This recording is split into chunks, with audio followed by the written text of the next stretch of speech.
आज़ादी के कई साल बाद भी सामंतवाद और दलितों के संग उत्पीड़न की दास्तानें यदाकदा सुनाई दे जाती हैं।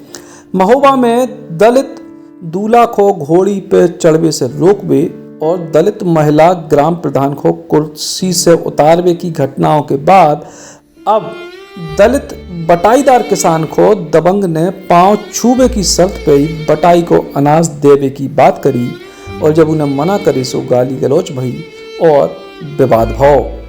बटाई को गल्ला न मिल पावे के चलते दलित बटाईदार को अपनी मौड़ी को ब्याह भी टालने पड़े और उन्हें पुलिस को प्रार्थना पत्र देकर न्याय की गुहार लगाई है।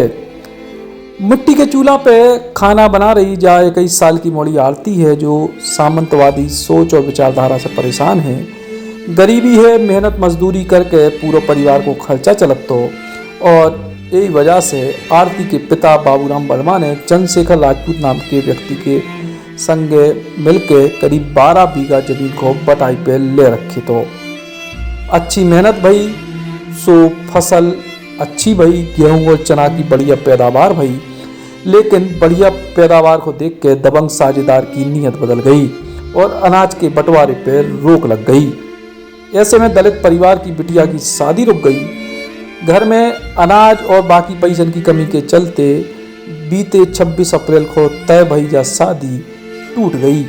हैरान परेशान परिवार जिला प्रशासन से मदद की आस लगा रहो काय के बटाईदार ने शर्त रखी है कि पाँव पड़ो हमारे माफ़ी मांगो और यही के बाद तुम्हें मिल पे है अनाज।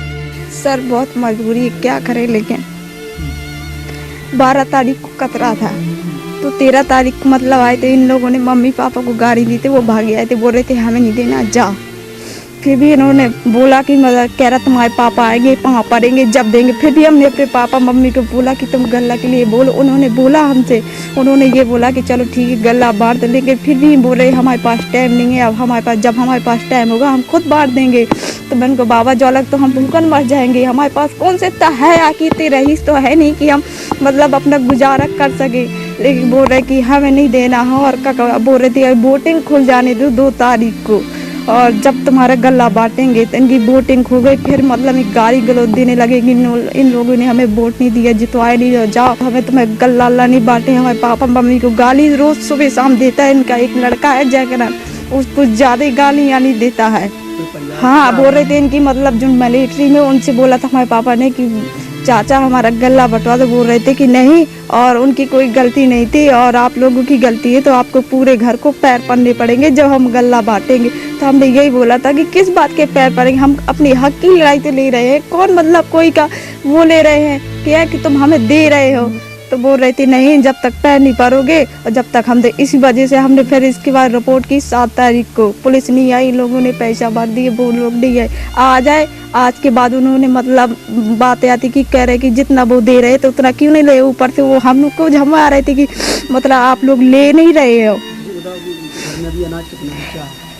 अनाज होगा थोड़ी बहुत बटिया में जितना बचा था और मतलब कोटा से मिलता राशन मिलता और जितना भी बटिया में जितना राशन था ना तो बाकी सब मजदूरों को हमने दे दिए और मतलब दे और मशीन मतलब किराए से ली थी 2 बोरा की वो भी हमने दिया, अपने घर से दिया, सब कुछ दिया। इन्होंने बोला कि तुमने काहे दिया, हमने थोड़ी ना मंजूर किए थे।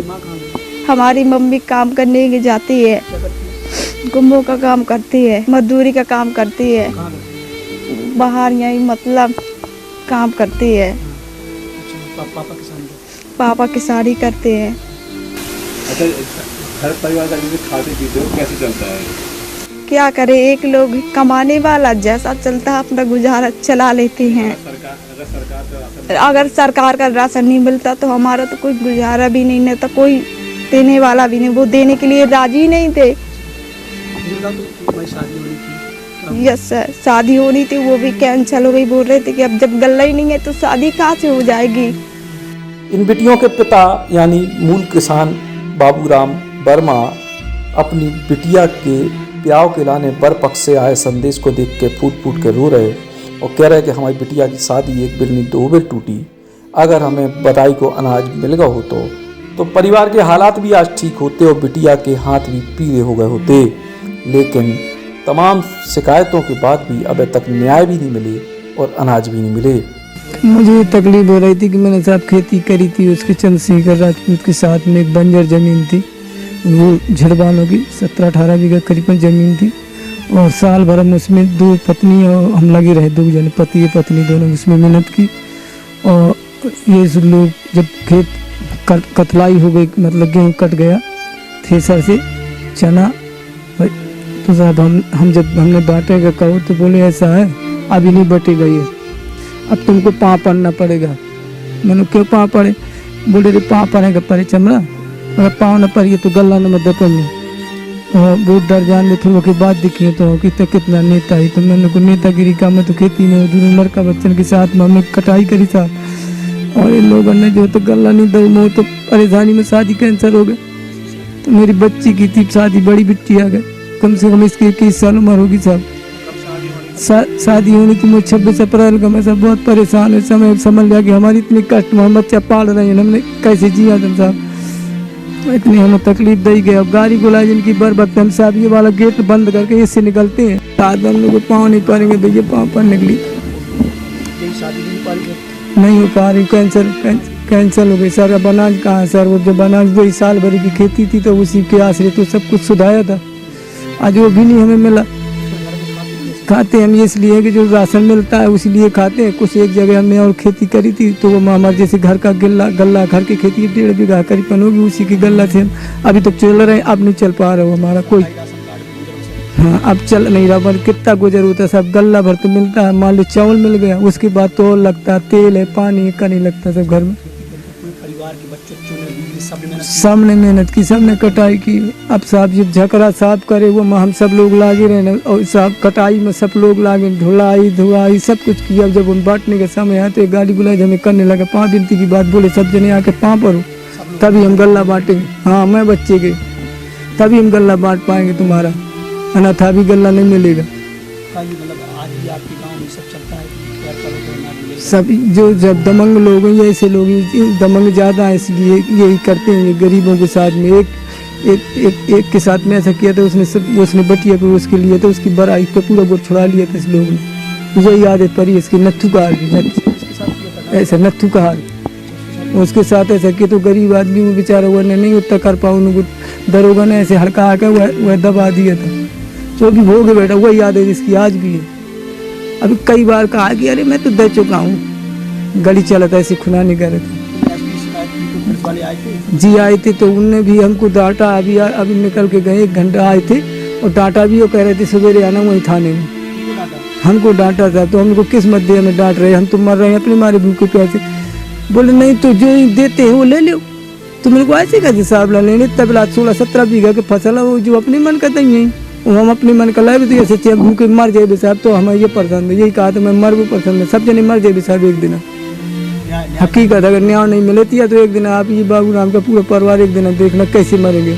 उतनी पुलिस कह रही कि अनाज के बंटवारे को विवाद है, कुछ और आरोप भी लगाए गए हैं और पूरे मामले की जांच करके दोषियों पर कड़ी कार्रवाई करी है। हाँ, ये व्यक्ति जो है ये कबरई थाने का आया था कल मेरे समक्ष और प्रस्तुत हुआ, इसने अपना एप्लीकेशन दिया। एप्लीकेशन से ये स्पष्ट होता है कि लोगों का आपस में अनाज की बटाई को लेके डिस्प्यूट है और जिसके संबंध में कंप्लेनेंट का ये कहना है कि हम उनसे अपना अनाज वापस मांग रहे हैं परंतु वो देने से इनकार कर रहे हैं। और इसके संबंध में उसने कुछ और भी तरह के आरोप लगाए हैं। इसके संबंध में मैंने जांच के लिए इसको दिया है और जांच के बाद आवश्यक वैधानिक कार्रवाई की जाएगी।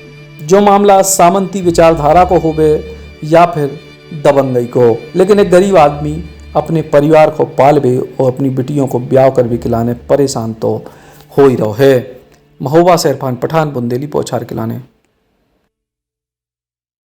अब 1 साल में करें एमपीपीएससी की पूरी तैयारी। मध्य प्रदेश के सबसे सफल टीचर लक्ष्मी शरण मिश्रा जी के मार्गदर्शन में ज्वाइन करें सिविल सर्विसेज क्लब का एमपीपीएससी सुपर 100 बैच। साल भर का ये ऑफलाइन बैच 1 जुलाई से भोपाल में शुरू हो रहा है। इस बैच में सीटें हैं केवल 100, साल भर की फीस है केवल 30,000 रुपए और एडमिशन होंगे 1 जुलाई 2021 को सुबह 7 बजे से। कॉल करें 7747068666 पर।